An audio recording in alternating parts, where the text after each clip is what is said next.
Hi, folks. I'm Denise Howell. Evan Brown is with me. Per usual, we've got Lisa Borodkin and Kevin Thompson here with us to discuss all kinds of the amazing things that have been going on this week. We're going to spend a lot of time talking about Aaron Swartz and amendments to the nation's privacy and electronic communications laws. We'll talk a bit about copyright, patent, and other privacy considerations too, plus Evan's intriguing cases of 2012, all next on This Week in Law.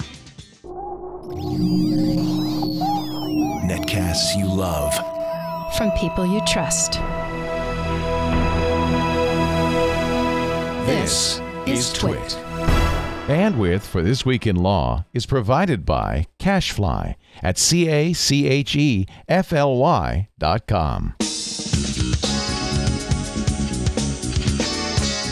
This is Twill, This Week in Law with Denise Howell and Evan Brown, recorded January 18th, 2013, when laws get weird.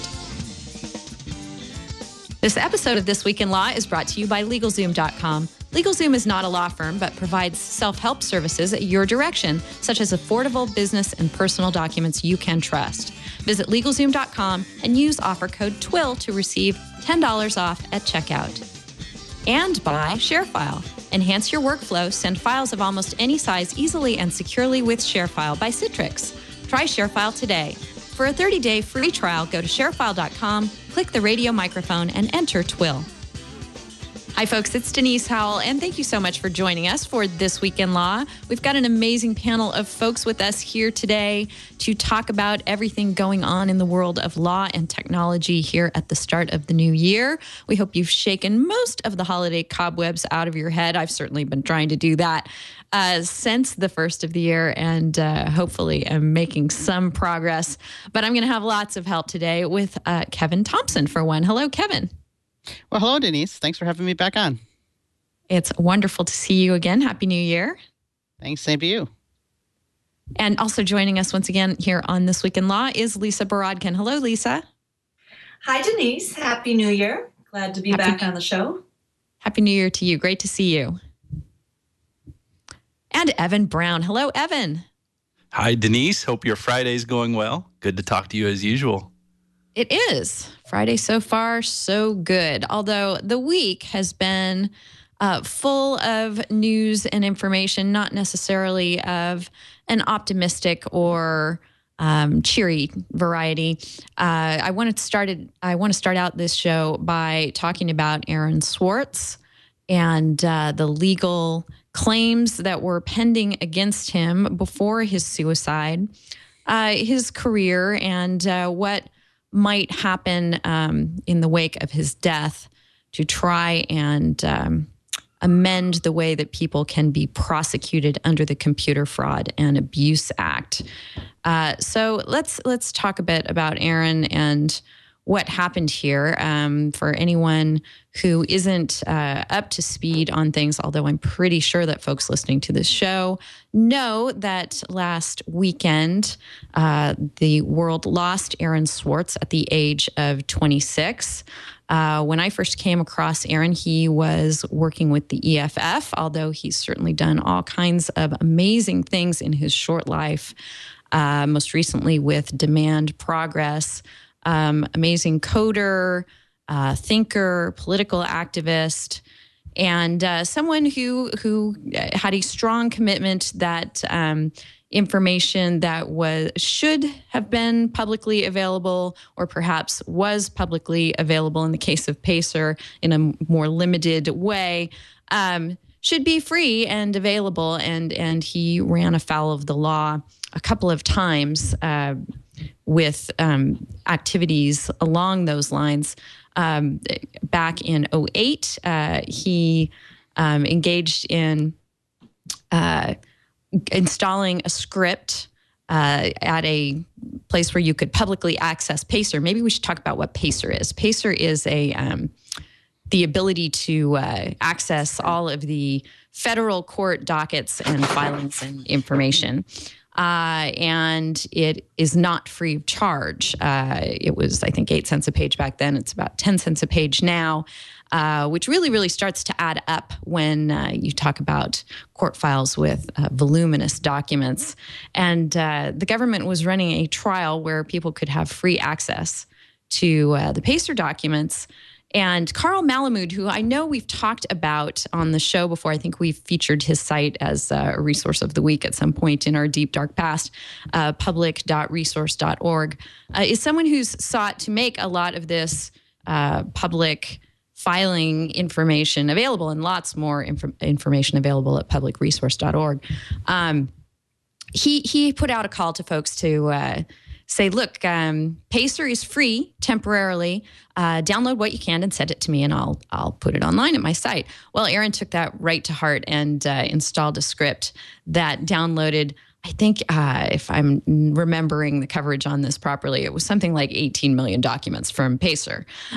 So quite a bit, and donated it. And, I'm sure that that put a smile on faces of people like me and perhaps a lot of you listening, but it earned him the badge of an FBI investigation as to how he did it. So Aaron was somebody who definitely, had a strong knack for figuring out solutions to computer problems, and the willingness to go further than maybe others would go. And that landed him in his most recent brouhaha, which resulted in federal criminal charges pending against him under the Computer Fraud and Abuse Act, and various other felony charges pending against him. I think there were 13 felonies pending against him from using the Open MIT network to download information that anyone on the Open MIT network could download, academic articles from something called JSTOR. So once again, it was a similar kind of situation where Aaron wrote a script and lots of data was downloaded, and this time earned him federal charges against him that he was facing at the time of his death. The coverage in the wake and the commentary of Aaron's suicide has pointed out what we've learned a couple of different times, that the Computer Fraud and Abuse Act is very broad and has some vague definitions in it that could lead to criminal charges for a lot of activity much more innocuous than what Aaron was engaged in. A lot of activity that a lot of you listening may have done without realizing that this could lead to criminal charges against you in the hands of a zealous prosecutor. So we're now, at the start of a new year, a new session of Congress, and Representative Zoe Lofgren from the San Jose area has some draft legislation she is hoping to propose called Aaron's Law that will begin to make some changes to the Computer Fraud and Abuse Act to try and close up the fact that simply violating a site's terms of service could be interpreted as unauthorized access to that site that could lead to you facing criminal charges. So that's kind of where we stand now on the legal front. And I want to go to our great panel here and get their thoughts on what the prosecution of Aaron Swartz to begin with, and the wake of his death and what we might see. Evan, has this hit you fairly hard this week? Well, it's been something that's tremendously dramatic, that's for sure. And to be honest, I don't know how to really think about this. There's a couple of different ways that I think reasonable people can approach this. Generally, the commentary out there has been very against the the prosecutorial efforts on this, saying, and there, in fact, there have even been petitions to have Carmen Ortiz, the U.S. District Attorney for the District of Massachusetts, who was responsible for prosecuting him, having her thrown out of office, and a petition to the Obama administration to revamp the Computer Fraud and Abuse Act. And then Zoe Lofgren floated that bill. I don't think it was ever actually introduced. She has not yet. No, I think she's still got it under consideration and still tinkering. She put it on Reddit, I know, to get commentary, which was very fitting given Aaron Swartz's involvement with the founding of Reddit. So the commentary out there has been kind of just on one side of this, like, oh, this was terrible, and that the government is evil, and that these laws are evil, and that poor Aaron Swartz is an innocent victim standing by and was caught in the crosshairs and all this stuff. So that's kind of been how it is. But here we have a situation where we have somebody engaged knowingly in civil disobedience, and from from the way it looks like he broke the law. And this is, if you look at the history of civil disobedience, if you read Thoreau, reading about that, kind of something that's woven into the idea that you're going to be civilly disobedient. You come to it with a certain expectation and an understanding that there will be consequences to pay. That doesn't mean that facing 35 years in prison is a reasonable thing to have happened here. I don't think there's any dispute that that's grossly out of proportion to the alleged offense. But we live in a society governed by the rule of law, not by the caprices of people. But from that starting point, there are still two ways of looking at this. I was put off by the fact that almost a day or two, it was only a day or two later that Zoe Lofgren started talking about amending the Computer Fraud and Abuse Act, because I analogize it to a situation if your car needs a tune-up. You don't just go and trade it in and rewrite the law. And granted, she was just wanting to amend one little provision of the Computer Fraud and Abuse Act. But in any event, you don't go trade in a car if all you need is just a little tune-up. So with that, I don't see why we necessarily need to be so quick in amending the law, because we are we are governed by the rule of law, not by people. So one little situation shouldn't necessarily warrant the law being changed. You can take that same logic and apply it to the kind of a different analysis, saying, well, we're a rule of law, not a rule of people. The prosecutor, the U.S. attorney, shouldn't have such power to do things that put, people like Aaron Swartz in jeopardy of taking their own lives because of the stress that they're putting this defendant under. So, that's the way I'm seeing it. I respect the rule of law. I think that's the best way that we organize a society, and we need to look at what the laws are and what they say and see those be enforced. But at the same time, there's got to be some rule of reason that mediates or moderates how that's actually done. And I don't have any quick solutions for it. And when it all is said and done, there is just no getting around the fact that it's very, very, tragic that a 26-year-old guy, whatever the reason it was that he decided to end his own life, there likely were other contributing causes other than the stress of this. There's no getting around that that's tragic.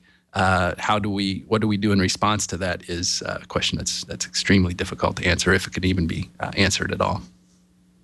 Right. I don't know that I agree with you that laws shouldn't respond to problems, that they shouldn't, react to a situation that has graphically demonstrated how the law doesn't work. If the brakes are failing on my car, I go get them fixed. Or, if the brakes are failing because it's the manufacturer's fault, they recall.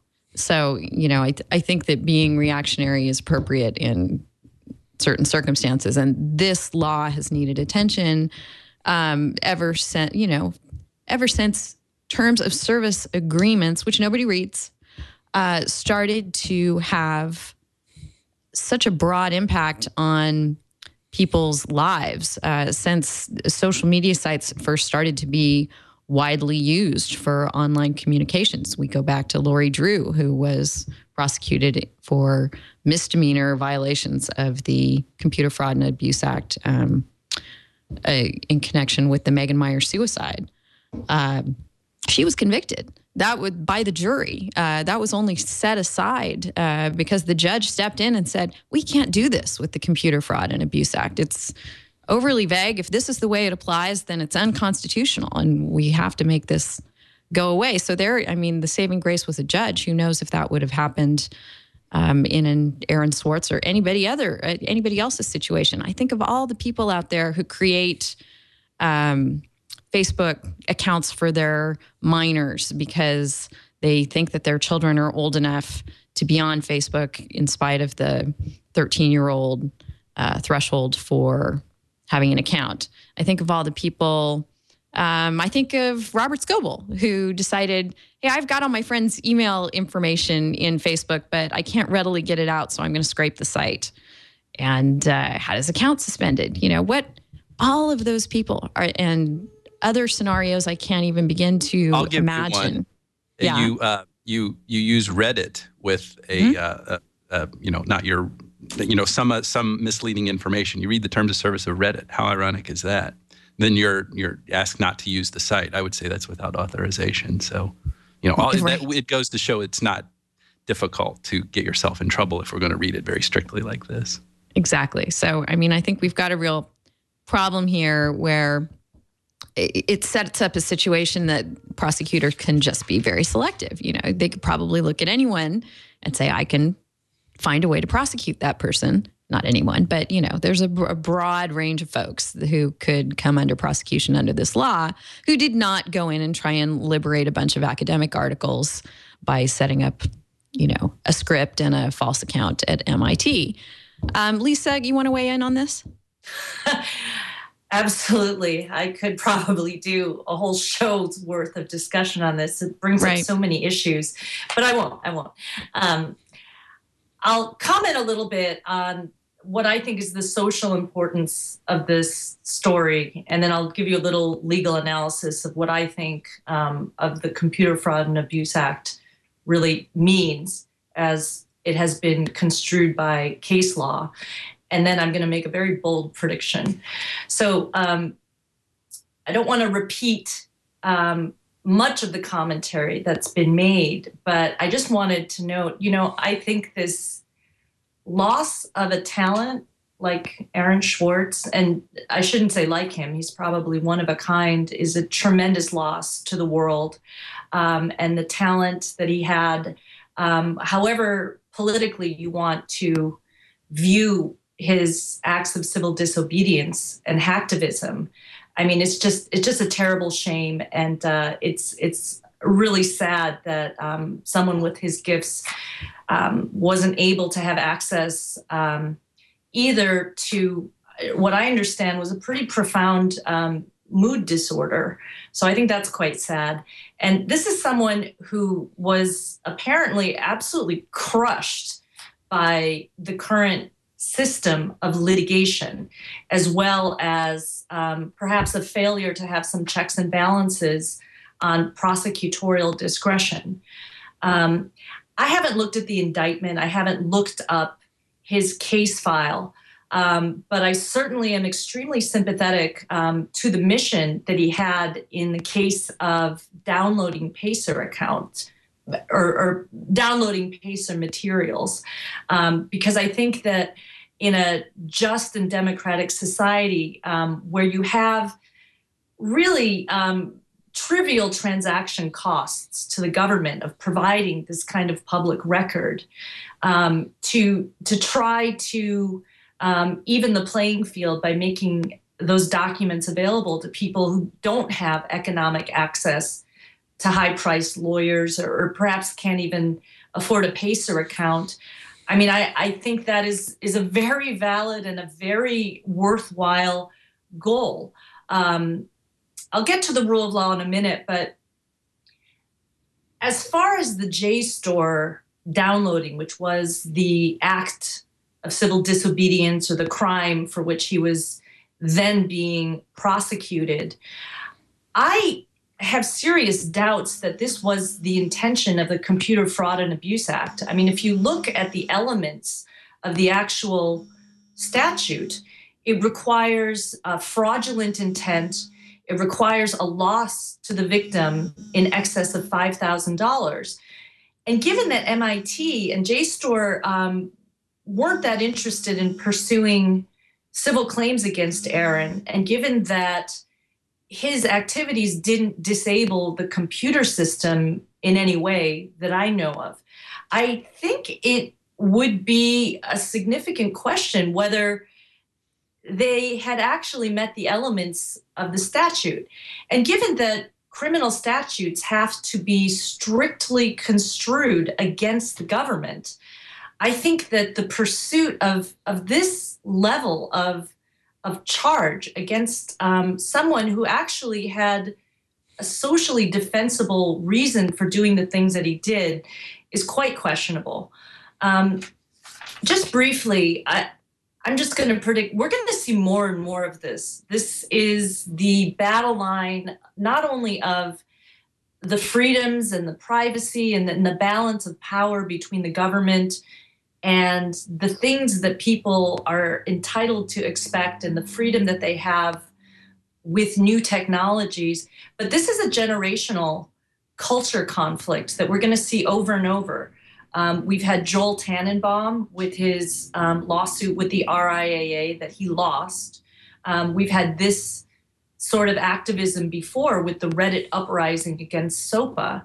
And now we have this, which was a very personal conflict between, on the one hand, sort of the established legal system trying to extend the law or clarify the law, or for whatever motivations, I'm trying to really apply the Computer Fraud and Abuse Act as an example of a cyber crime. And we're just going to have more. And what I think is likely to happen, and one thing I wanted to know was, I thought it was extraordinary that Anonymous hacked into MIT's system to make statements and then actually went in and posted an apology. Anonymous behaved as if it was just a legitimate, regular citizen, and I find that extraordinary. I think that I do. I mean, I think that the whole sort of hacker, pirate community is now converging in a real battle with sort of an, I don't want to say antiquated, but sort of a slow-moving system of laws and a legal process that just can't keep up. And for now, they're choosing to sort of play along within the system. But I predict, with things like this sort of protest, even, the 99% Occupy type uprisings we saw last year, sort of the economic injustices of some of the disbalance of power is likely to lead, I think, to a shadow political economy where, I thought that was interesting. You said Scoble had been banned from Facebook. I did not know that. I mean, he's one of the most... This was years ago, and he's been back on Facebook for years. But no, he had a little episode where he was working with Plaxo, I believe it was, and trying to... he'd have to tell you all the details, but there was some. He has such a huge group of contacts and wanted to be able to use them in the Plaxo system. And the only easy way to get them out of Facebook was to scrape the site, which was against its terms of service. And they noticed and shuttered his account. Now, we're talking about some very fine lines between doing that, and if you go and read the details of how Aaron gained access to the JSTOR materials at MIT and what exactly he did, and once they attempted to block him, changed his MAC address and, tried to circumvent their circumvention. A little bit of cat and mouse there, but really not too far down the road of just trying to get your contacts out of Facebook, really. It is disturbing to me on any number of levels, and I think has sweeping ramifications for the public who A, don't read terms of service, and B, don't know about this law that is, basically out there like a cocked gun for activities that they may think are just for convenience sake or some other really innocuous purpose. The other article I want to make sure that people check out, if they have not already, is by Alex Stamos, who was going to be an expert witness for the defense in Aaron Swartz's trial. He talked to Aaron's excellent lawyers at Kecker and Van Est, and now that there will not be a trial, went ahead and laid out a good portion of what the defense would have been and what he was able to determine by going through the records that he did and analyzing the information. And it's, having read through this, I think that they would have had quite a defense to launch. There's really not too much that you could make of what happened here. And in an ideal world, sure, unauthorized access to for-pay articles, to me, that's copyright infringement. How have we gotten to a criminal hacking situation with the conduct that went on here? And I think that that's, something that's got to be addressed. What do you think, Kevin? Well, I want to agree with some of the commentary that you folks have already done. And I also want to say my deepest sympathies to Aaron's family and friends. Over lunch, I was reading Larry Lessig's latest post to his blog, in which he posted his comments on what it was like 1 week later, what his week has been like, trying to come to terms, with the death of his friend. And it's rather touching, and I certainly would recommend people read that as well. Deepest sympathies there. I certainly think that the Computer Fraud and Abuse Act has been applied in recent cases in ways that certainly were never the intent of the original drafters of the law. And as you mentioned earlier, the Lori Drew controversy is certainly just one more example of how the Computer Fraud and Abuse Act could be abused in that fashion. We'll never know exactly, what drove, Aaron to commit suicide. We can only guess that it had a lot to do with this particular case and, this prosecution against him for a violation of this act. But I certainly think the act is ripe for re-editing, to include something similar to Aaron's law that's been proposed. We'll have to see whether or not something actually gets introduced, and what ultimate form that might take. Certainly whenever there's an attempt to amend, other people try to come along and put their own amendments through, and so we'll have to see what happens there. But in terms of what happened to Aaron. It certainly was very unfortunate, that, he was even facing that type of charges for this particular activity. I mean, you read through, the resource that you just mentioned, the stuff that he did was very basic. It was not much in the way of a hack.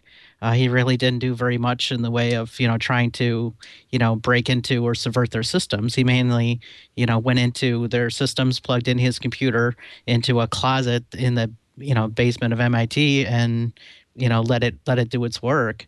He then came back later to pick it up. Right. Both the Paystor and the Pacer and JSTOR episodes that Aaron engaged in involved, basically exploiting a loophole that, right. there was open access to anyone who wanted to go in and use things in the ordinary course. And he introduced a script into both scenarios that sped everything up and increased the volume a millionfold at what could be done. And, is that necessarily a crime? Evan, what it reminds me more of is the trespass to chattels cases that were, all the rage a few years back that we don't see so much of anymore. Instead, unfortunately, criminal prosecution is happening for something that might be, this is this fundamental problem. Sorry to interrupt myself and change thoughts, but this is the fundamental problem with the Computer Fraud and Abuse Act. Not only can it criminalize the violation of a site's terms of service, which ordinarily would just be a breach of contract, maybe your account gets terminated, but it also has this very amorphous definition of what unauthorized, it has no definition of what unauthorized access is. So, if you open up and give access and someone is exploiting that in a degree that was not anticipated, is that truly unauthorized access? Well, maybe it's just, a problem for your system. And, I don't have too much sympathy for folks who go ahead and enable someone to drive a Mack truck through that kind of a loophole. Evan, you were going to say? Well, I think the law, the Computer Fraud and Abuse Act also prohibits exceeding authorized access. I mean, to be honest, I don't see why we would need a definition for unauthorized access. It's either you have the authority to do something or you don't. And I don't know that needs any more articulate of a definition than that. But where it gets tricky is when conduct exceeds unauthorized access. And that's where there actually is a circuit split. There's a split between the Seventh Circuit and the Ninth Circuit. And we've talked about this on the show for a while.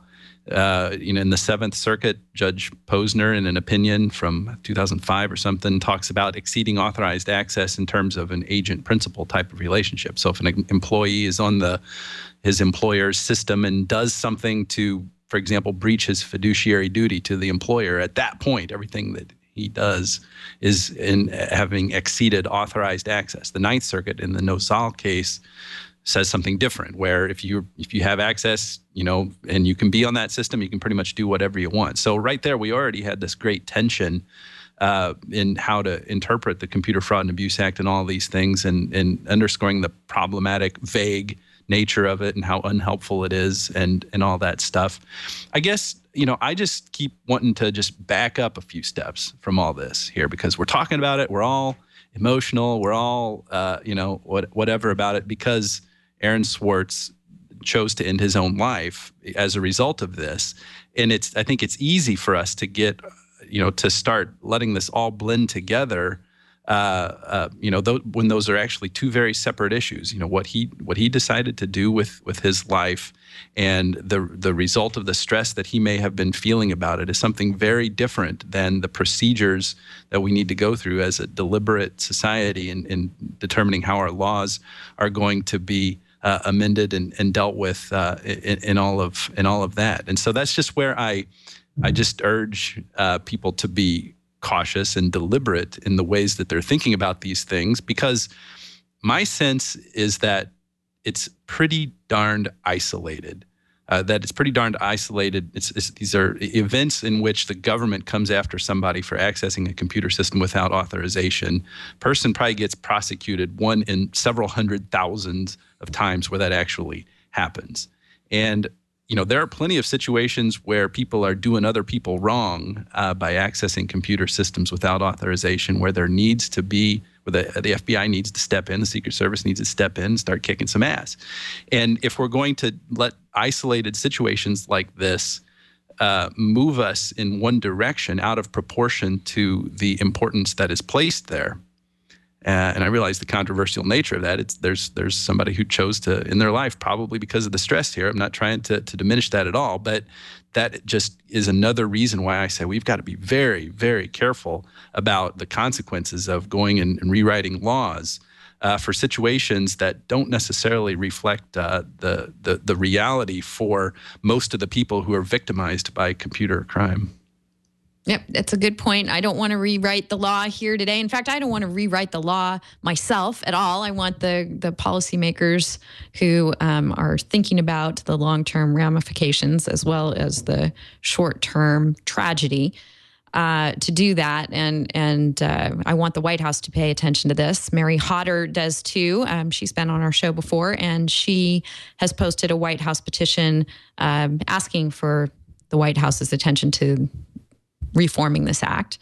And as Evan also mentioned there, if you are feeling that there was prosecutorial excess here and want to bring the White House's attention to that as well, there is a petition that asks for review of the prosecutor's conduct, and I believe it asks that she be withdrawn from her position. I don't think the White House actually has authority to do that kind of thing.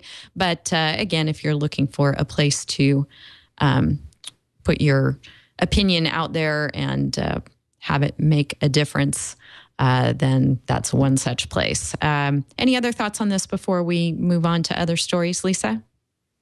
I do have a thought on it, and I totally agree with Evan in the sense that though this is a tragedy in this particular case, I think you had an overzealous prosecutor, and I think you had a very talented person who perhaps misdirected, in society's view, some of his efforts.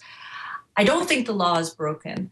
I think that the judges are doing a very good job of interpreting the statute, and I do think that a common sense understanding of unauthorized access or exceeding authorized access is workable. What I do think is helpful is to look at perhaps bringing more transparency to the executive branch's role here, which is maybe to have people have a little more input into how their tax dollars are spent when somebody is following the U.S. Attorney's Manual and making these massive decisions that have a really disparate impact on individuals. So in one sense, I think it's a specialized case with one prosecutor and one defendant. But I think it does call into question, perhaps people would like to understand a little bit better the process by which this discretion is exercised. And perhaps that's the part of the system we should think about calling to overhaul or bring more transparency to.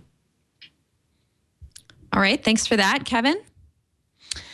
Well, I think if you look at the statement that the prosecutor made in her own defense this last week, she talked about how they were trying to get Mr. Swartz to agree to, I believe, 6 months in prison in a minimum security facility and perhaps probation. But that was just going to be their recommendation.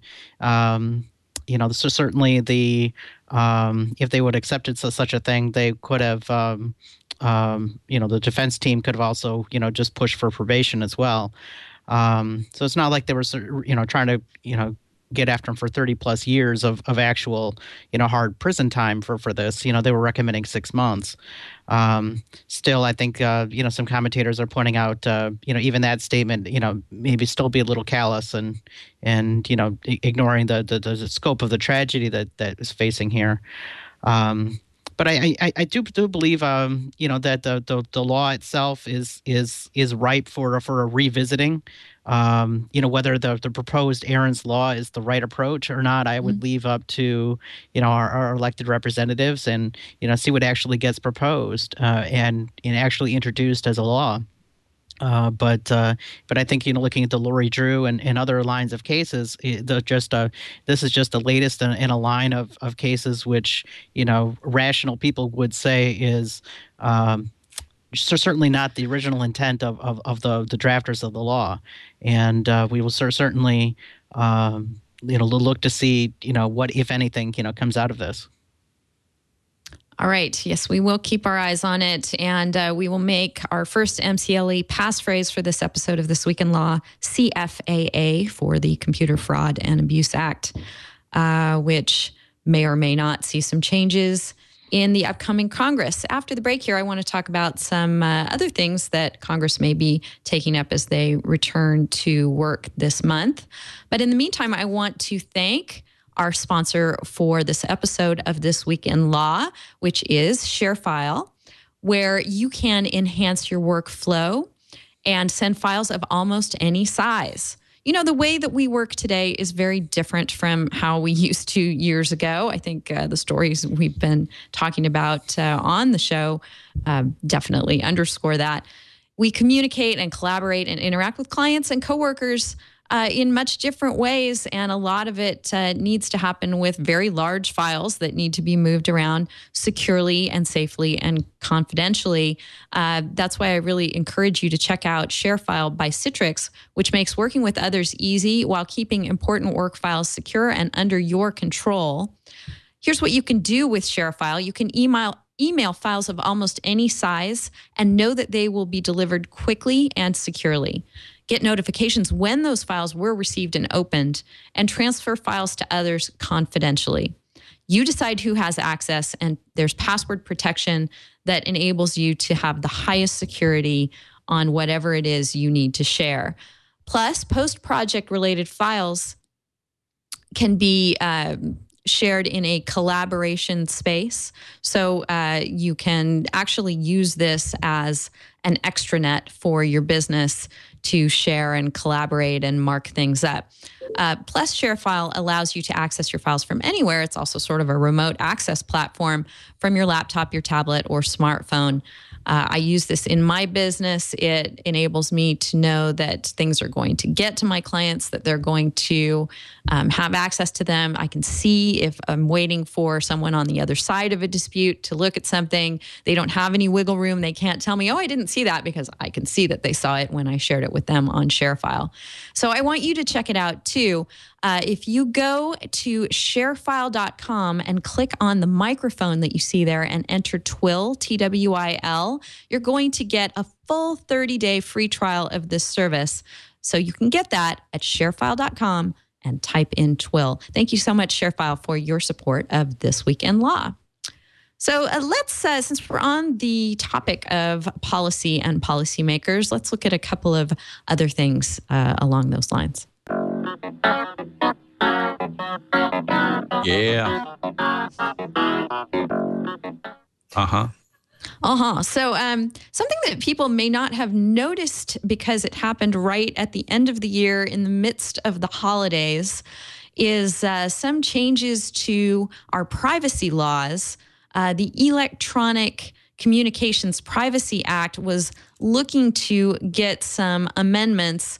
Unfortunately, those amendments got dropped out. What we wound up with was an amended Video Privacy Act, which allows folks to share their Netflix viewing histories, for example, on Facebook and other social media platforms. So we wound up with sort of looser privacy in that regard, not the tightened up privacy that we wanted to see in ECPA. And now, we're up for round two. Trevor Timm over at EFF, friend of the show, has written a rather scathing indictment of how this was all handled as Congress closed out its session and tried to, go back right after Christmas and make changes that they hoped people wouldn't pay too much attention to. And he's not really happy with the outcome, either the process or the outcome at all. So we've got some work to do on the privacy front here. Evan, let's start with the Netflix and video privacy amendment. On the one hand, it seems to me a good thing. Again, lawmakers may have wanted to protect people's viewing histories when that's something they didn't want to reveal. But if people want to share, what's wrong with them sharing? Yeah, that Video Privacy Protection Act is kind of a silly law anyway, and it's a perfect example, and this is the perfect context to talk about a law that was passed to address a very particular situation, and it becomes weird after a while. We all know this was passed in the 80s in response to when Robert Bork was rejected as a nominee for the Supreme Court, and part of the issue was, his video rental history had been disclosed to the Senate Judiciary Committee. So the legislators and all other politicians, in a very political manner, recognizing that their own privacy was at issue, passed this statute. And so now it becomes silly when we start to think about, well, why is it so hard if I wanted to share my Netflix history or, the shows that I'm watching in a streaming media context? Why shouldn't that be easily shareable on social media? It's like, it took an act of Congress to tell us that that's okay.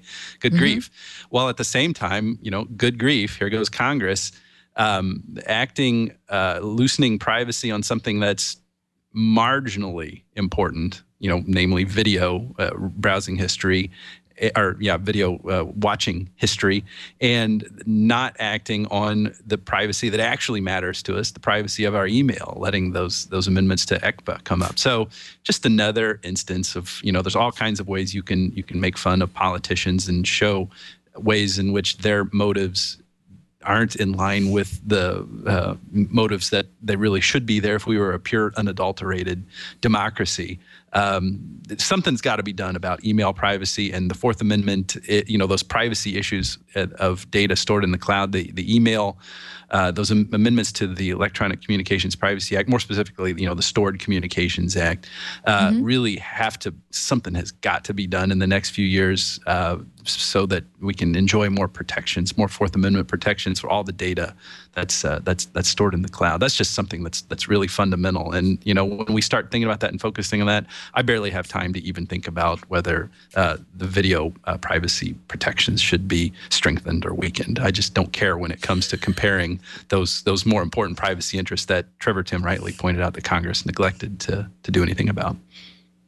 Well, apparently the video privacy law specifically requires rental companies to give users an obvious way to opt out of sharing. So that's good. If you don't want to share, hopefully they'll be required to make that something you can very obviously opt out of, and requires a 24-month automatic expiration of the consent unless a user once again grants permission. So you have to say, yeah, I really do want to keep sharing that information.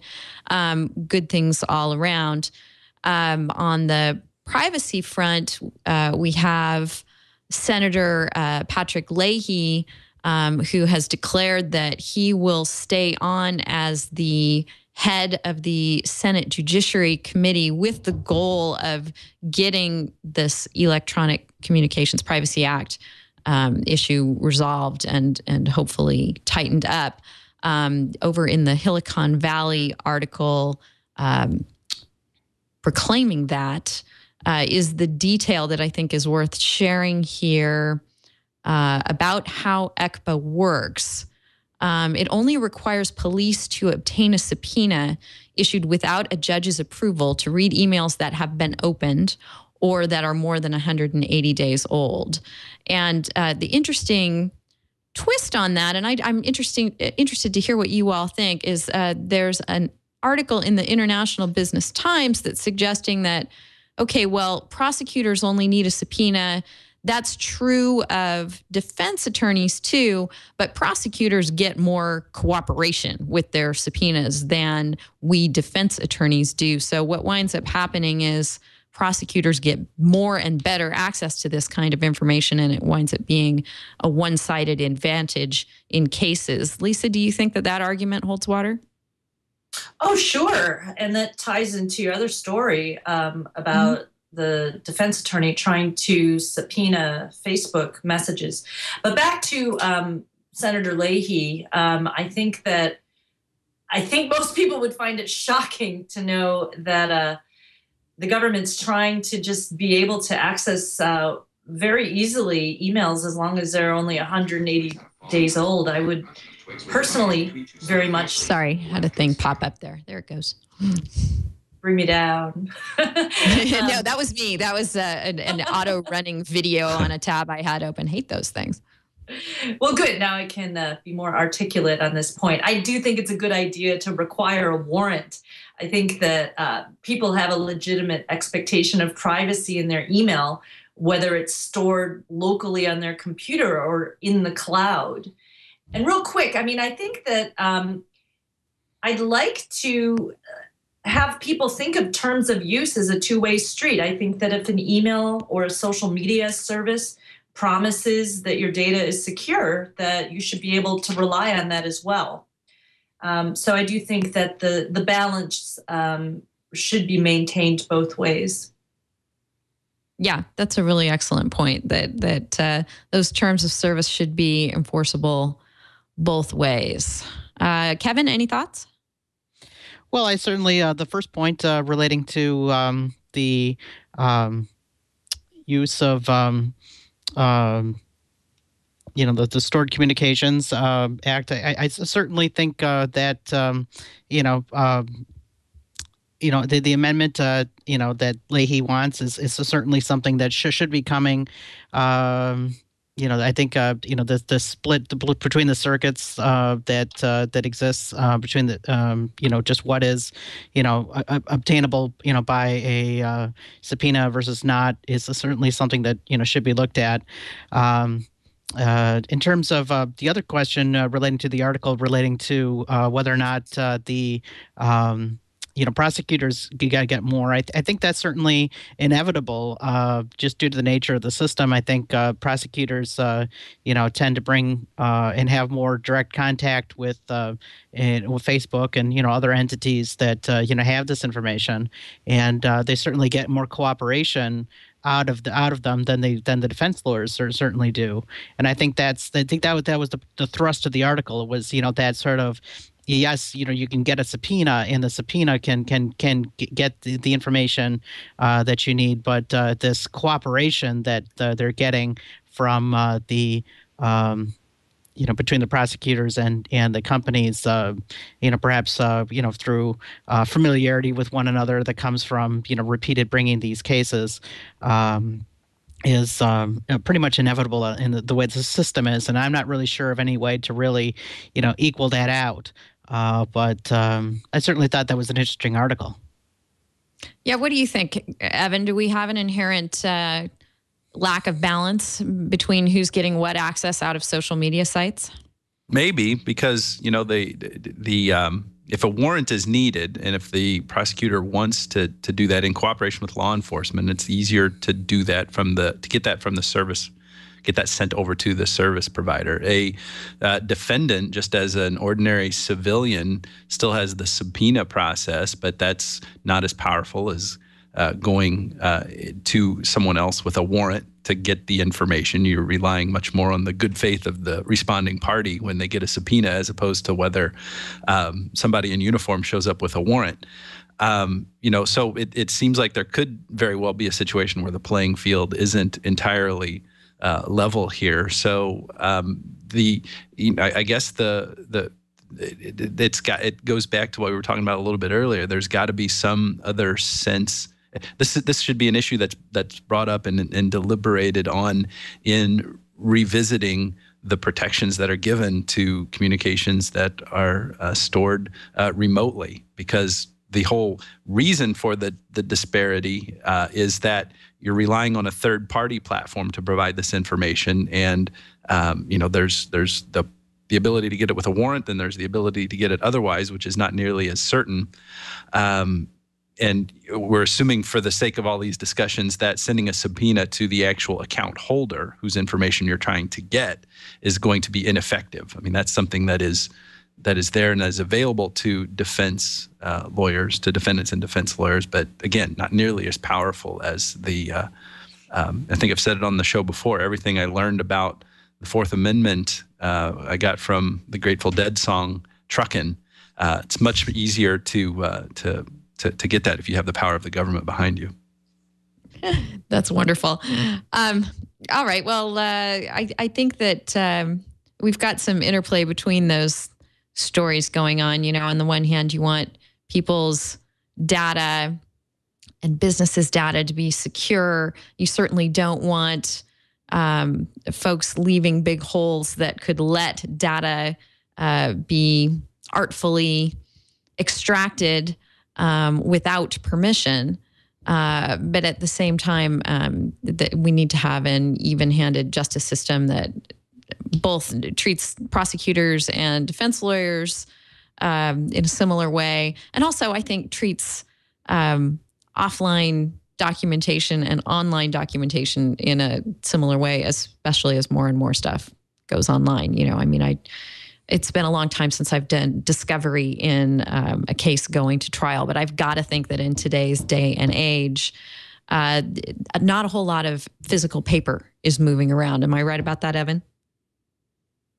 Haven't seen a piece of paper in weeks. So yeah, it's true. So it's aside from Ayaz, who before the show was telling me that he was actually writing something on a piece of paper. Imagine that. And he thought he might have misspelled the word, and he was waiting for a red squiggle to appear under it.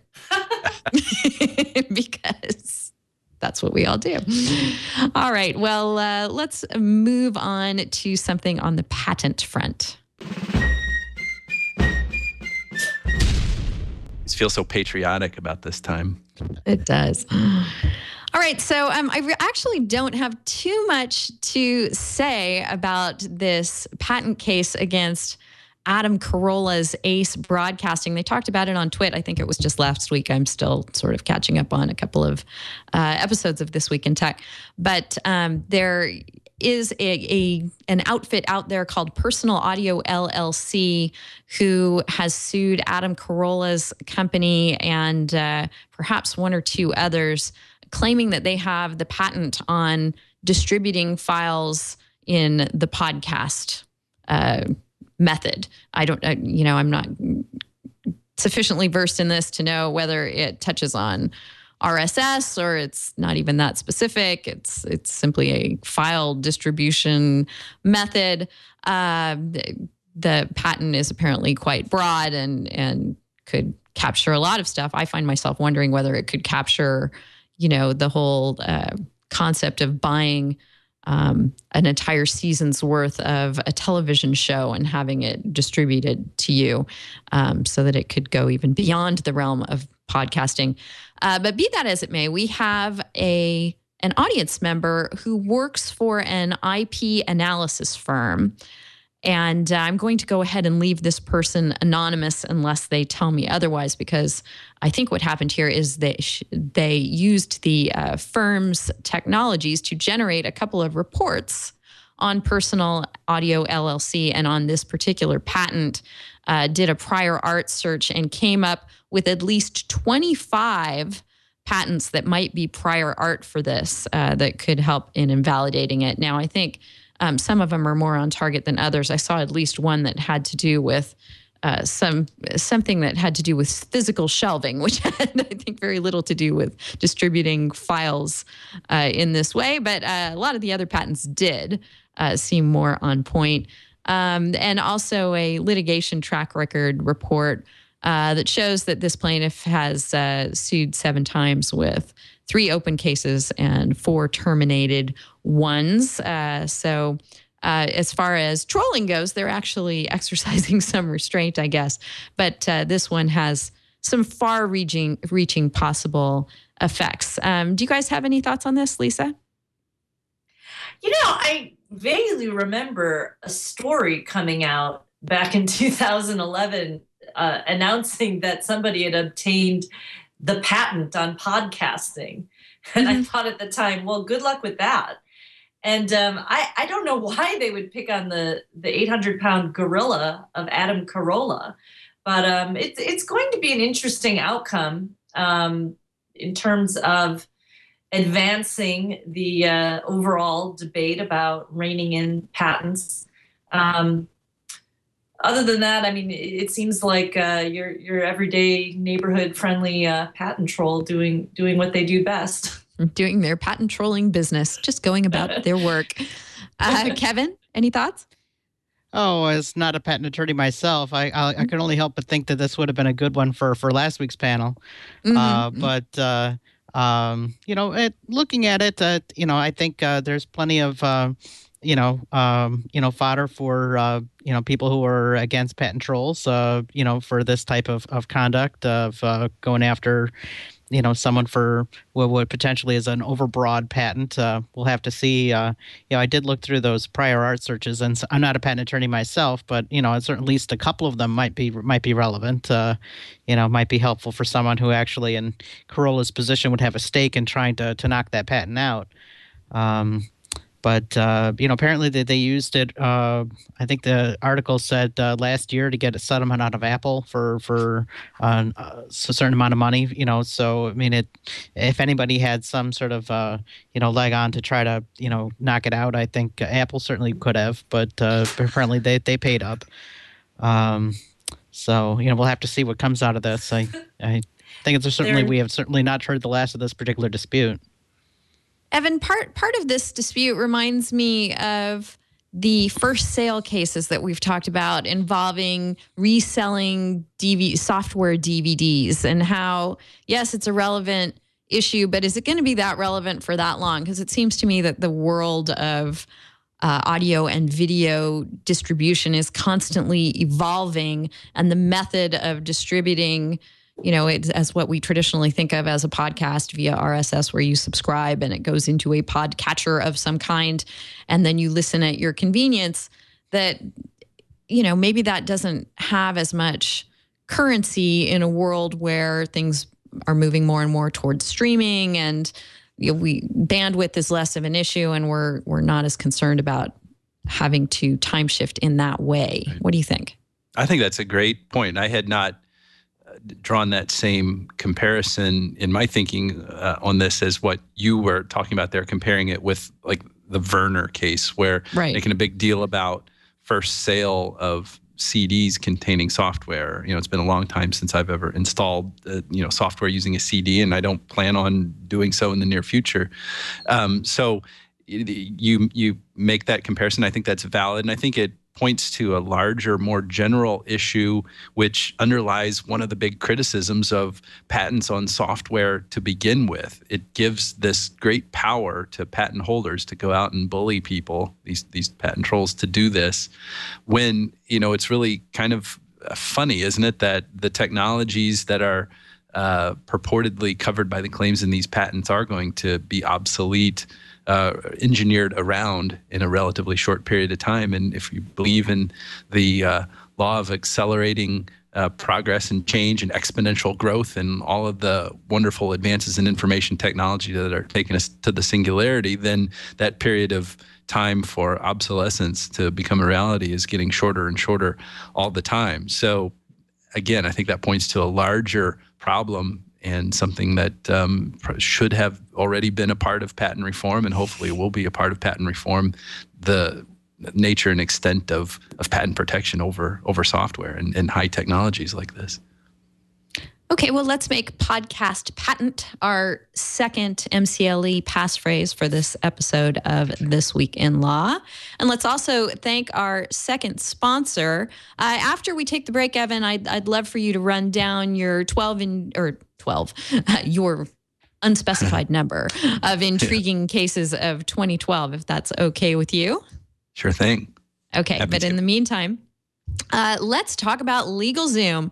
I'm so thrilled that LegalZoom is sponsoring This Week in Law. And if you've been waiting for the perfect time to start your dream business, it's right now.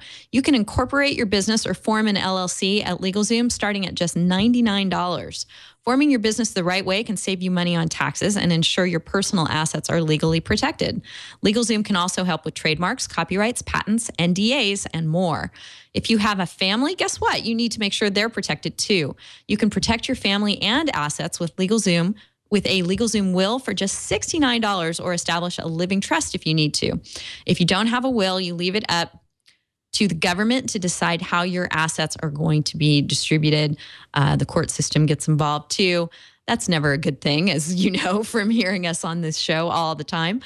So you want to be able to call the shots on that, and LegalZoom will help you with it. If you have questions or need advice, you can even access an extensive network of attorneys through LegalZoom's legal plans, which are available in most states. You can search online profiles and unedited customer reviews to work with a LegalZoom plan attorney who's right for you and your business. So here's what you've got to do. Start your business and protect your family today at LegalZoom.com. LegalZoom is not a law firm. You can get self-help services at your specific direction, or you can speak to a legal plan attorney to get your questions answered and get ongoing advice.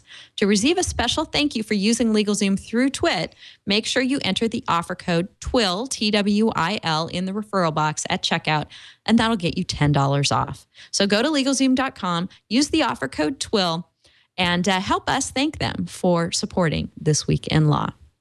All right, Evan, there were some increasingly intriguing social media related cases in 2012 that you recently ran down for the Bar Association there in Chicago. I think Kevin was there, right, Kevin?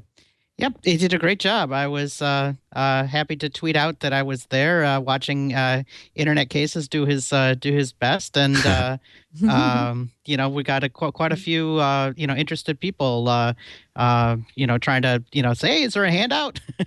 So it was nice. Evan did a great job. Great. Hey, well, thanks, we have Kevo. the handout. We put it in our discussion points for today's show, which you can access at delicious.com/thisweekinlaw/194. So, Evan, rather than having you, recap your entire seminar to the Bar Association there, can you give us the highlights, your most intriguing cases from last year? Sure. If you're listening, whether live or after the fact, you can go to e74.us/2012 handout, and that's a link to the materials. It's just a one-page handout I had. The talk I gave to the Chicago Bar Association's cyber law committee. It was kind of a year in review, and I did not set out to cover like the most important things that happened in internet law in 2012. But as I was saying before the show started, we were talking about, that's the great thing about this area of the law is that disputes and court cases involving new technologies and social media in particular always have great stories behind them. So I just picked a few cases to give a year in review of 2012 that have some really interesting stories. And I think most of these we talked about on the show at some point in 2012. But for example, there was a case back in May of 2012 called Bashaw versus Johnson, where I'm mentioning this one first because we've already talked about the Computer Fraud and Abuse Act. This was a civil case involving the Computer Fraud and Abuse Act, where a boss surreptitiously set up an iPhone. He was using an app called Camouflage so that you couldn't tell that he was recording video, and he hid it under the desks of his female assistants to try to get some provocative photos under the desk of them. Those plaintiffs, the women who he was surreptitiously filming, are alleged to have gotten a hold of the phone and then deleted some of the content. They sued him for invasion of privacy and a bunch of stuff. And being the great character that this plaintiff is, of course, he countersued under the Computer Fraud and Abuse Act, alleging that they had violated that act by going in and deleting the video content that he had just collected, and the court didn't buy that for a second. So if you're really worried, given the Aaron Swartz situation, that the Computer Fraud and Abuse Act is always going to be construed and applied in ways that are overbroad, you can know that the court in this case held that he hadn't alleged the kind of damage that you need to allege under the Computer Fraud and Abuse Act for these women who were allegedly victimized going in and deleting provocative videos of themselves. So that was one interesting case. There was another one I know that we talked about. Can I ask one question before you move on?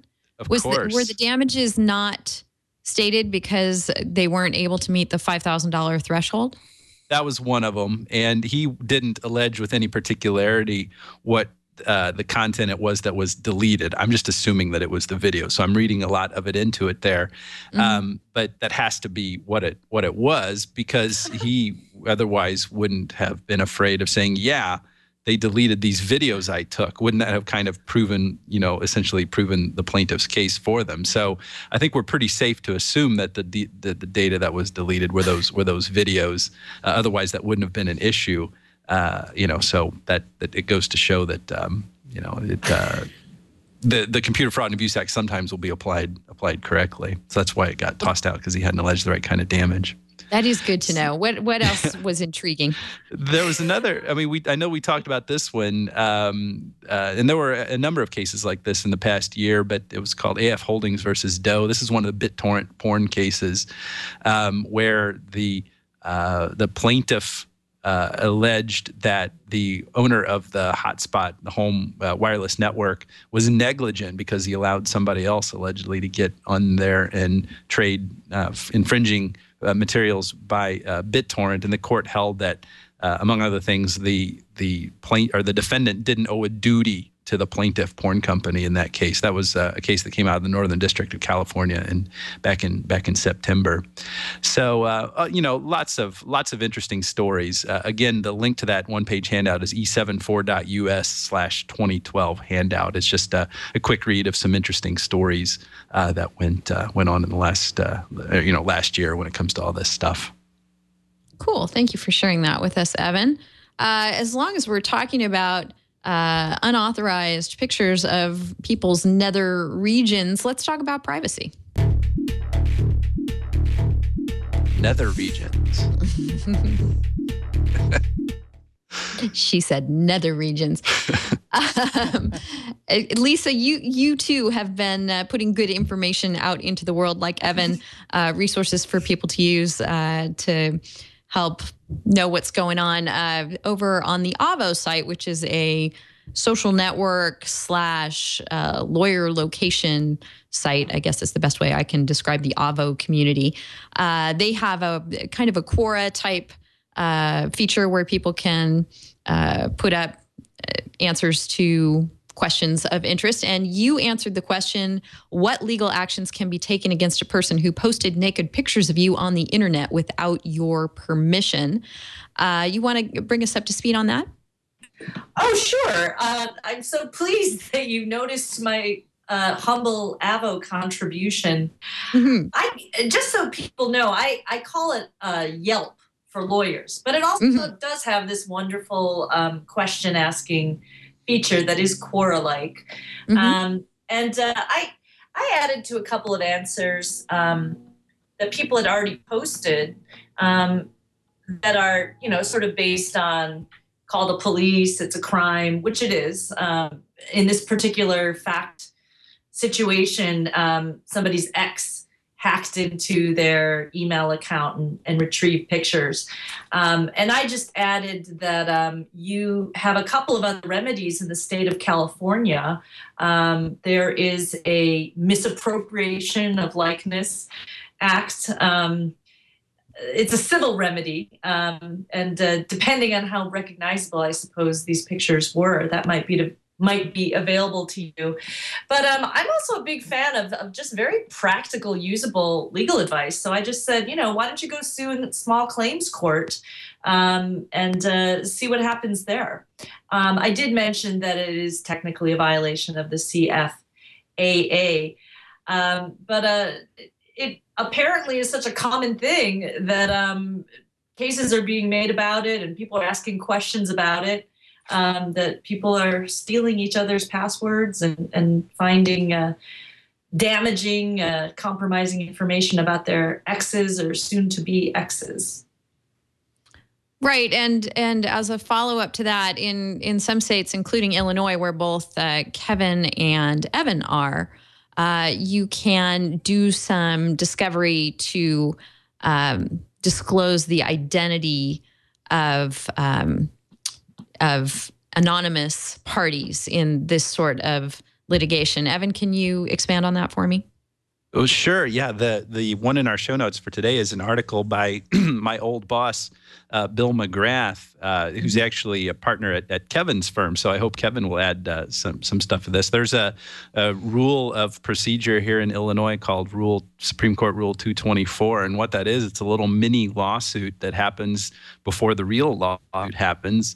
And the whole purpose of this initial what I'm calling it a mini lawsuit. That's not in the rule. It's a petition for pre-suit discovery you file.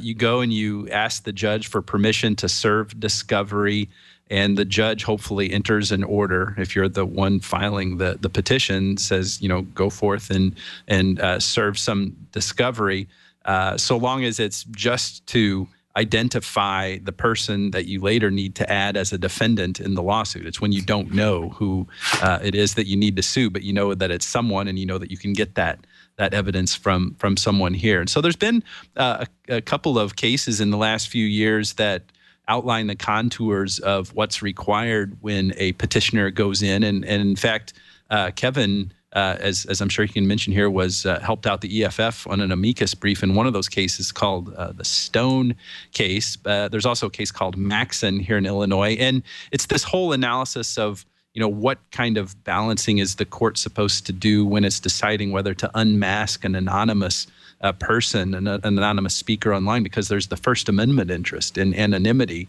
And we want to make sure that a petitioner coming to court trying to unmask that person his efforts don't result in the violation of that First Amendment interest. So in the past few years, we've gotten some guidance from the appellate court appellate level court here in Illinois.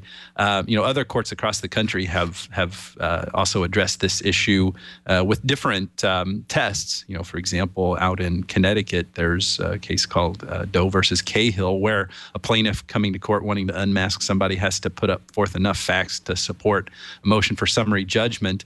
It's not quite that high here in Illinois. You have to Illinois is a fact pleading state, which means you have to put a few facts in your complaint to survive a motion to dismiss. So as long as you put enough facts in there to survive a motion to dismiss in Illinois under the Illinois pleading standard, you're okay. But I would look to Kevin to add some more to this, because of his firm's involvement with some of these actual controversies, and Bill McGrath's excellent summary of the Illinois procedure for unmasking an anonymous defendant. Well, actually, Evan, I think you sort of mixed up the two standards there a little bit. Illinois doesn't require the motion to dismiss. It's just you have to make a prima facie case in order to, for you to succeed. The summary judgment standard is and motion to dismiss standard is a little higher. Illinois is a little lower standard. You just have to make a prima facie case based on the facts here. I did help out the EFF in this particular case that Bill wrote the article on, the Stone versus Paddock case, in which we tried to get the court to look at the standards for similar cases across the country, and ultimately, I think we're looking for a little more uniformity as to what what the standard is from state to state. But Illinois, being what it is, didn't follow exactly what the EFF was recommending, but at the very least, still allowed the anonymous commentator to proceed without his identity being disclosed. Some really good facts in this particular case, in terms of just what was said online, and at the they just in this particular case, the anonymous commentator HipCheck16 did not make a statement such that it was on its face defamatory. It was not a per se defamatory, and so as a result, they had not made a prima facie case to have the case proceed, to have his identity disclosed, which is good. I think there was a good appeal. It was timely taken, and because I believe the original court would have allowed the discovery. So I think it was a very interesting case. All right. Well, we've been talking about the First Amendment as it relates to online speech and disclosing someone's identity.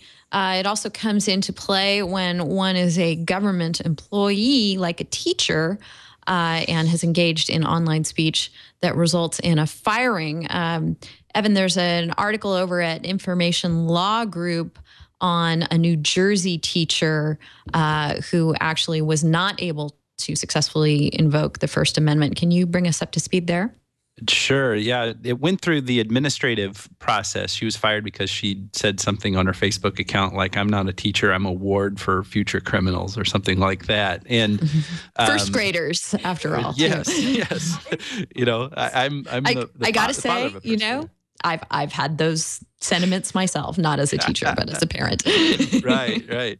And so, I think to be perfectly accurate, a lot of the outcome in this case had to do with the deference that the court was required to give under the New York standard of review to the administrative proceedings that had gone forth below, where she her termination was upheld, or all that stuff. But this case is different than another case that came out of New York involving a teacher last year. Where she was not, where the court found that her termination was not proper, and she had made some insensitive remarks about on her Facebook page about a student that had recently drowned at the beach nearby, and the court in that case from last year looked at how this was the first time she had said something bad. and overall had a pretty good record. This case came out differently, so it's pretty difficult to say that there are easily ascertainable standards that go for what a teacher can and can't say on his or her Facebook page, because we've got these two different results, and certainly with different facts, different precise contexts, and different procedural postures. But it goes to show this is very open area. The issues are not well settled. It doesn't give employers much confidence in how they can regulate what their employees say. This is complicated more because it's a public employee. Then we've also got the things that the National Labor Relations Board has said about whether and to what extent an employer can make it part of its policy that the teachers, or that the employee, doesn't apply just to teachers, but that the employee, the standards on what the employee can say about working conditions. So definitely a muddy area, and we've got different cases coming out different ways with similar facts. Right. And I just thought it was the interesting takeaway from this one is, and it comes up over and over again in the school context, is, people tend to think of the First Amendment as kind of an absolute shield, and it's not. It gets interpreted and applied in various contexts. Speaking of kind of a muddy mess, Evan, over at CES, CNET likes to do a Best of CES awards, and was going to put the Dish Hopper, which we've talked about a lot on the show, into the running for winning that award, and apparently was told not to because of the pending litigation by CNET's parent company against Dish about the Hopper. So the editorial decision there that was made on legal pending litigation grounds is, bears our discussion, I think. Also, it bears mentioning that Greg Sandoval, great journalist at CNET, who's been on our show a bunch, decided that was just enough for him, and he couldn't work at a place that would make that kind of a decision, and left.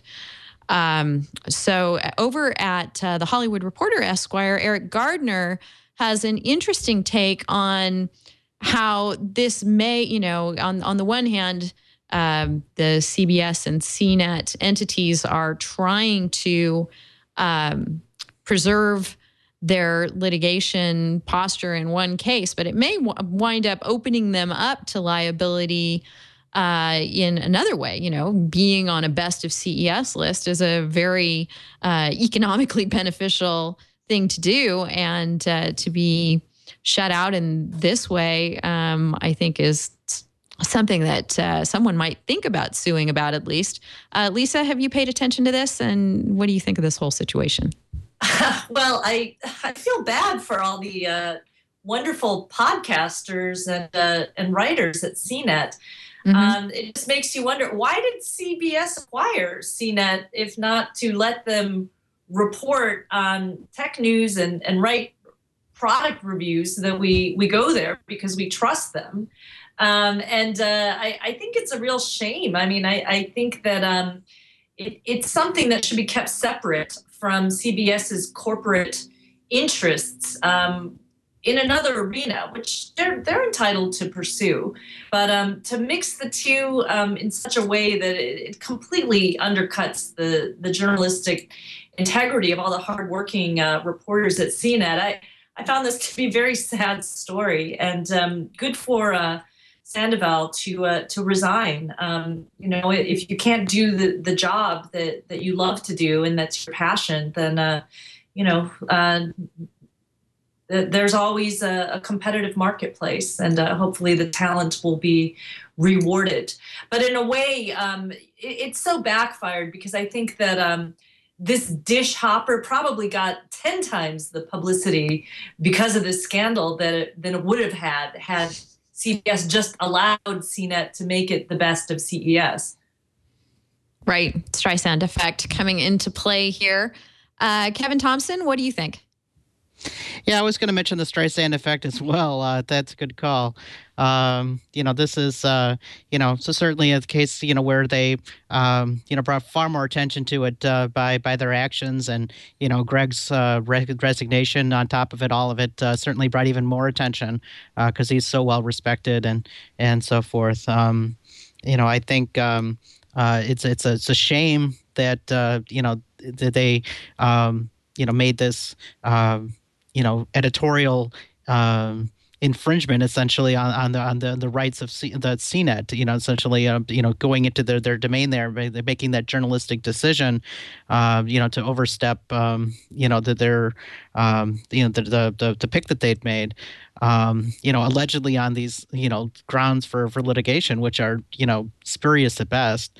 I can't think of any way that would directly, impact the litigation other than it just wouldn't have looked great, for their, their child company to have, awarded the people the award, when they're in litigation against them, but that isn't necessarily a, litigation problem per se. That's more of a public perception problem. And, blaming it on the lawyers, certainly, I think is unfair in this particular case.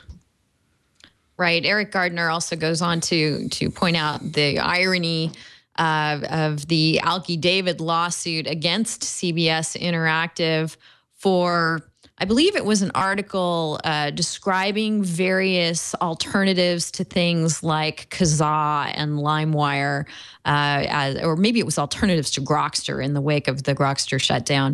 But anyway, it was an article running down various P2P file exchange services you could use. And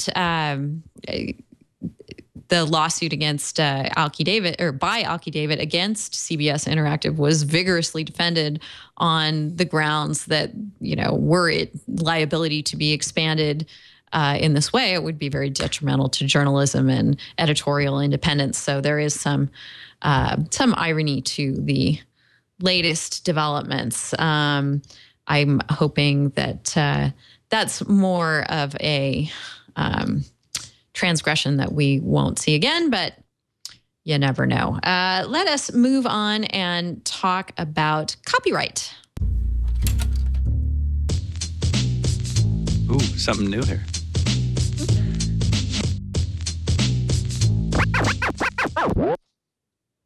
Yes, Franklin's been busy, and that was nice on the wake of talking about P2P file sharing networks. We don't have that much to talk about on the copyright front this week, but there was one really interesting case, again, reported by Eric Gardner, and I saw Carolyn Wright, the photo attorney, put something on Google Plus about this too. Apparently, there was a picture, and I need to get the context of this, so let me load the site here, and hopefully in the studio we can show you the picture. The idea here is that I think it's from an old movie. Again, let me get all the details for you. It's being slow to load. But the picture was duplicated, not identically, but just in its layout, its background, its composition. There was a dad holding a girl on his shoulders. And it was meant, it certainly looks similar to another, there we go, to another photo that went before it. And Sony, I guess, was the person who copied this image and put it into a TV movie. The photographer's image, I guess, was pretty well known. Let's see, who is Clark? The Lifetime film, Who is Clark Rockefeller, is what this involved. And you can see if you're watching the video side by side, the pictures are fairly similar, but what they've done is basically, try to evoke the earlier picture rather than make a straight copy of it. And I thought it was interesting that the photographer in this case would even assert that the elements of the picture in themselves were copyrightable. But that claim was actually rejected by the court. Do you think that this was overreaching, Lisa? I don't know enough about photography law per se to know if this kind of claim is commonly asserted. I don't know if you do either, but it just struck me as an interesting extension. I was pretty surprised that this even made it as far as the Court of Appeals. There's a lot at stake in copyright cases because it's one of those statutes that awards attorney's fees to the prevailing party in the court's discretion. So if you lose, you can lose pretty big. I have done some photography copyright litigation, and I would say that this is not a very strong case. Anyone who looks at these two pictures, at least the way they are in Eric Gardner's article side by side, you would never confuse one for the other. I mean, they're obviously two different pictures. So really the theory here that the court had to apply is there substantial similarity between protectable elements? And it becomes very hard, I think, to articulate in text in a legal proceeding what exactly is so original about certain visual elements.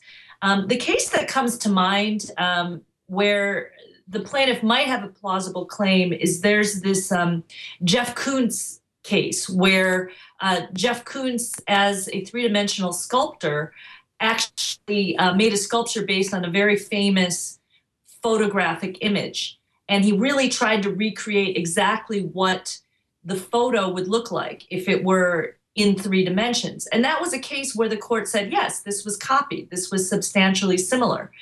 But in this case, the Who is Clark Rockefeller case, I think this is a very common thing in the entertainment industry. I mean, you do take an iconic historical picture and then you try to incorporate that into your movie and for the advertising for the movie. I mean, to me, this just looks like almost an iconic picture of the Kennedy family, which has been dramatized numerous times.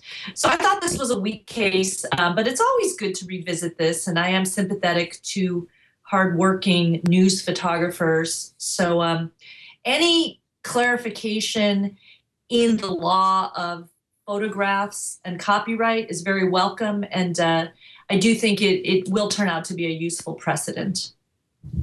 Yeah, I agree with you. The reason the photo was so distinctive and important was that this is a docudrama about a little girl that was abducted by her father, and the photo actually led to them being found, I believe, by law enforcement. So that's what the made-for-TV movie was about. Let's move on and talk about something that I had on the rundown for last week that we didn't get around to that I thought was pretty interesting. And that is some new information released by Google as to how many takedown requests it gets on a weekly basis. It's receiving over 250,000 requests to remove links from search because those links are purported to lead to infringing content. 250,000 requests per week now.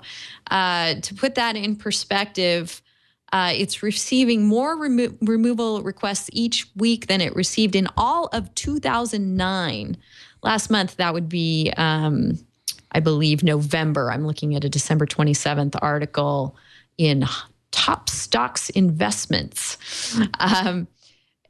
Let's see. So last month would be November of 2012. Google got 1.2 million such requests from 1,000 copyright holders to remove links from 23,000 websites. So once again, we see copyright and the First Amendment bumping up against each other because Google is, how on earth does it give concerted and individualized attention to 250,000 requests per week and make sure that they're not taking down something that actually somebody has another agenda and pulling it down, or it's simply not infringing. Evan, you want to talk about confronting that kind of a responsibility? Well, those are big numbers, and that is a big responsibility for Google. I would not be one to say that Google necessarily has much of a responsibility to vet each one of these requests. I don't think that's baked into the DMCA to put much of an onus on the intermediary. In fact, it's quite the opposite, given the fact that there's a notification procedure when that's plausible. Now, I know that we're talking about a different provision of the DMCA than what we're normally talking about here. This is the one dealing with information location tools rather than content stored at the direction of the user. So I think we're under 512A, not under 512C, where we often talk about that. So the potential for a problem here is bigger than in other situations, because there's often not a meaningful way for Google to notify the person that is responsible for the allegedly infringing link that is removed from the search results. At the same time, given that Google tries to link to every page that it can where it's not instructed not to do so by the robots.txt header or some other means, I don't think that it would, be doing anybody a favor to put such a responsibility on Google to vet these things when infringing content needs to get taken down, and Google does a pretty good job of taking that down quickly. So it could be problematic, but I'm not sure it's a problem that Google should be asked to solve. Yeah, Kevin, I'm glad Google makes this information available so we know how the DMCA process is being used and what impact it might have on search. Do you think that there's, a policy or political agenda here on Google's part toward reforming copyright law? Well, I think that they are so certainly trying to let people know that this is going on. I think that's good, and to let people know that, first off, if people weren't aware that they could do this, that they can. It shouldn't just be these people that have figured out how to automate. Just 1,000 content owners have come up with 250,000, results per week, which certainly shows that they've figured out a way to automate that process and notify Google in an automated fashion. Certainly, they aren't submitting 250,000 individual requests, but it certainly puts the onus on Google, to deal with the 250,000 per week. And I think that's Google's way of letting people know this is going on, maybe raise public awareness of it such that, when the time comes to, revisit, this provision of the DMCA, that they might get a more favorable, a new version of it that's, perhaps this might help their lobbying efforts, for a revision. I certainly think their major purpose of them bringing this out is to raise awareness of this issue and perhaps, as you say, for copyright reform. Right. As long as we're on the note of copyright reform, we started the show with Aaron Swartz. Let's end it there too, and consider whether we talked a lot about the Computer Fraud and Abuse Act and how that specifically was impacting his life, but obviously, the copyright protections around the information that he was attempting to liberate play some role too. There's an article at Yahoo speculating whether this would be more fuel to the fire of folks who are in favor of reforming copyright law. What do you think, Lisa? I'm sorry, you were talking about fuel to the fire for people reforming copyright law. Will the fact that aging academic articles are locked up in a copyrighted database and are not available without paying a fee unless you make yourself up a guest account at MIT and go through what Aaron went through. Do you think that people might use that as an opportunity to look at copyright law and say, hey, things are too stringent. Some of this information should be free? I don't think so, because I actually thought this should have been prosecuted, if at all, as a copyright case. There is a criminal provision in the Copyright Act, but because it was framed as a hacking case, a Computer Fraud and Abuse Act case, I don't think that the copyright aspect of it will get as much attention as some people think. I do think that the mission that Aaron Swartz had was markedly different with these academic articles, because I do think that it's the publisher's prerogative to either make them available and maybe have a greater influence or keep them, for pay only. I know I'm always frustrated trying to get my own law review article because the trustees of Columbia Law School have an exclusive copyright on it, and I have to be subscribed to Lexis or Westlaw to download a copy. But I think that looking at copyright, if the 30,000 RIAA record company cases against our friend John Doe didn't spur it, I don't know that this one Aaron Swartz case is going to have a significant impact on looking at overhauling copyright law.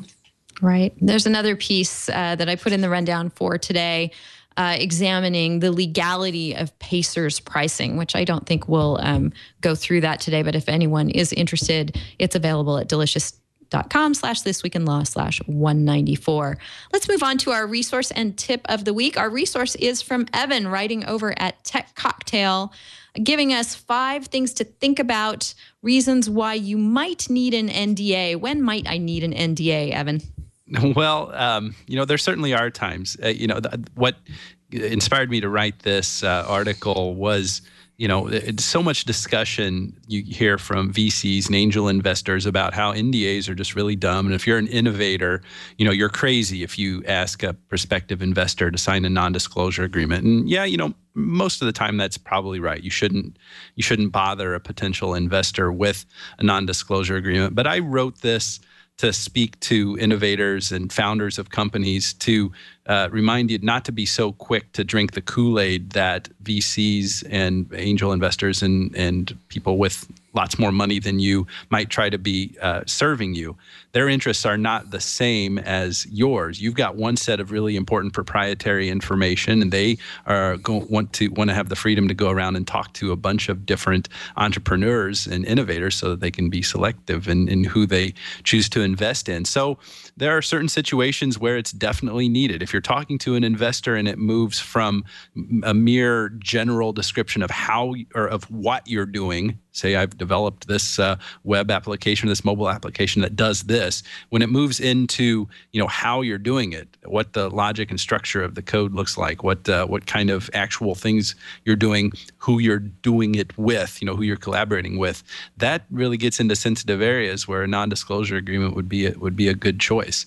There are many other contexts when a non-disclosure agreement is essential when you're talking to people other than investors, like if you're talking to a developer, if you're going to hire someone to write some code for you or develop a platform, there's no good reason why a person in that position who's going to be working for you as an independent contractor and certainly as an employee should refuse to sign a non-disclosure agreement. So a number of different situations, and when it's critical, I don't mean to say that it's always necessary. And in fact, I would go so far as to say, yes, there are indeed times when you'll be doing yourself a great disservice by asking the person that you're talking with to sign a non-disclosure agreement.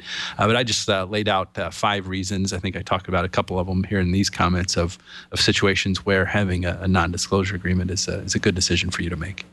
Good. So keep those things in mind. And of course, keep our sponsor LegalZoom in mind if you're looking for a way to come up with an NDA that would be functional for you.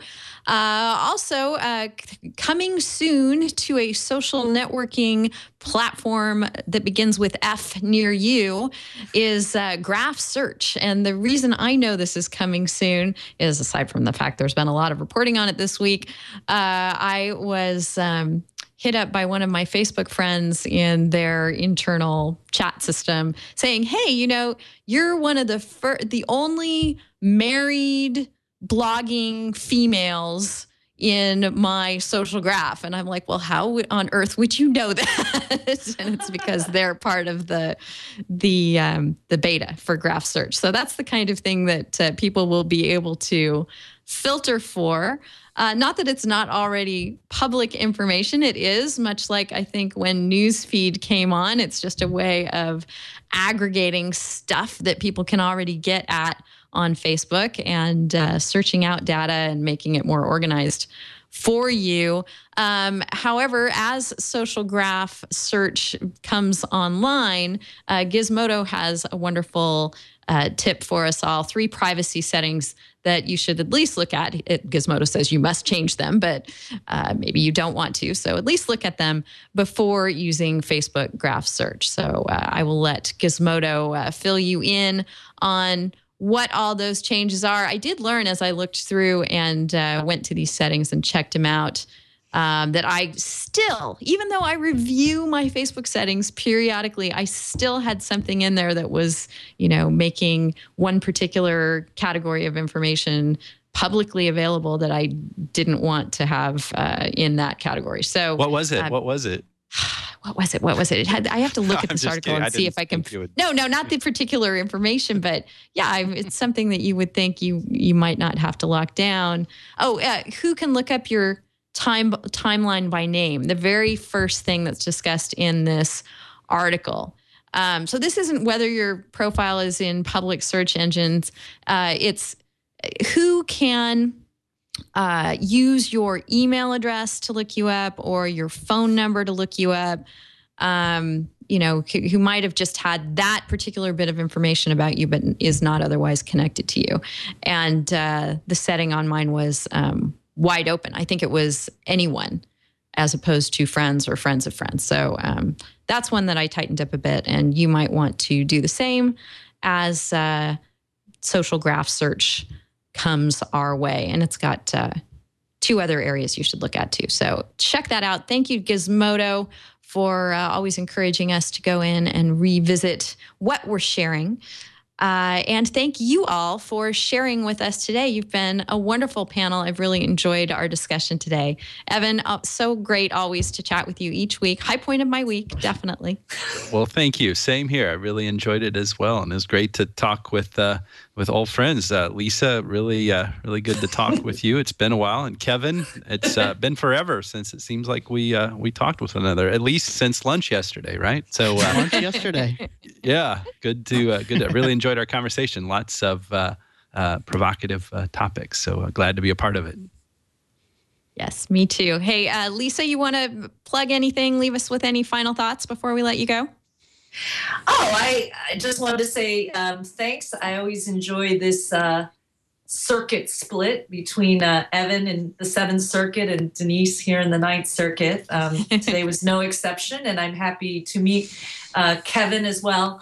I really enjoyed, Evan, your wrap-up of interesting internet cases from 2012 under the so-tantalizing, delicious file title of PDF file. But that's a hidden gem in this week's show notes, and I would tell anyone watching to look up those cases. They have amusing and useful one-liner or two-liner summaries of things you might want to know about. And just as we were talking about, you always want to go back periodically and check your Facebook settings. I would tell any practicing lawyer, you really have to look at the up-to-the-minute electronic research on any of these statutes that you're litigating, because the law and the rules change all the time. And you'll see that there are so many decisions in Evan's list just from the last quarter of 2012 that now more than ever it becomes essential to really supplement your understanding of the law with the latest case law and the case decisions. Absolutely. Well, thank you. Great advice, Lisa. And thanks so much for joining us again today. Kevin, you too, any final thoughts or resources or things that you're up to? Well, other than having lunch with Evan from time to time, let's see. I finally updated the blog with some links to some webinars that I've done for my firm on different trademark and copyright topics. Real short, 30-minute webinars. So the latest post on my blog is, links and some embedded videos from those that are up on YouTube. Certainly encourage people to check those out. They've it's been fun to do, and I've certainly got some good feedback from people who are not necessarily lawyers, but certainly thought it was useful information. So I certainly would encourage people to check that out. Otherwise, I've had a great time here. It's always great being back on the show. So I wanted to thank you again for having me. Sure, it's our pleasure. And thank everyone who tuned in with us live today at twit.tv at 11 PT 1900 UTC. Or if you've tuned in after the fact, whether on YouTube or by finding us over at twit.tv/twill or in the iTunes podcasting section. We're just thrilled to have you and so glad that you've joined us for this and hopefully other of our discussions about internet law and technology, which is so important to all of our lives as it infuses more and more parts of our lives. So we'll keep on doing it, and we hope to see you back here with us. Until then, take care.